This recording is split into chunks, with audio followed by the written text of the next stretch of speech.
अस्सलाम वालेकुम दोस्तों, आप देख रहे हैं उर्दू मीडिया पॉइंट। 14 जनवरी को साउथ अफ्रीका की क्रिकेट टीम पाकिस्तान पहुंच जाएगी, जिसका ऑफिशियल शेड्यूल का ऐलान भी कर दिया गया है, जो अब आपकी स्क्रीन पर भी मौजूद है।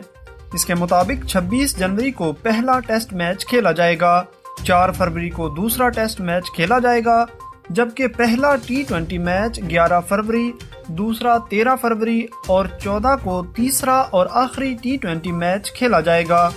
इस तरह ये सीरीज 3 T20 मैचेस और 2 टेस्ट मैचेस पर मुश्तमिल होगी, जिसके लिए पाकिस्तानी स्क्वाड का ऐलान कर दिया गया है।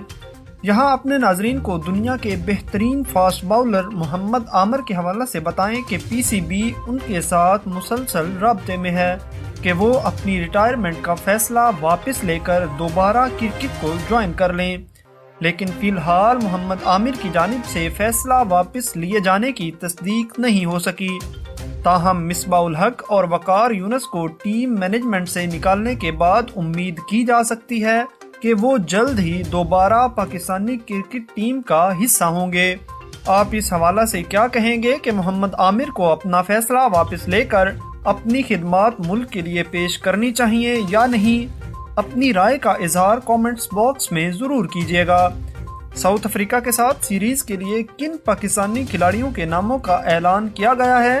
तफसीलात में जाने से कबल आपसे गुजारिश है कि आप दिलचस्प और मालूमाती वीडियोस के लिए हमारे चैनल को ज़रूर सब्सक्राइब कर लें और बेल आइकन पर प्रेस करना न भूलिएगा।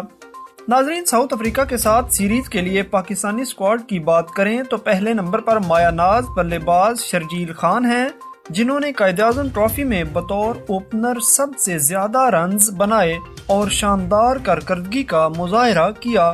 दूसरे नंबर पर बाबर आजम हैं, जो कि तीनों फॉर्मेट में पाकिस्तानी क्रिकेट टीम के कप्तान हैं।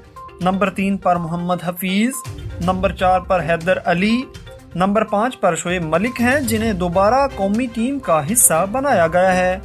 नंबर 6 पर मोहम्मद रिजवान हैं, जो कि वाइस कप्तान भी हैं।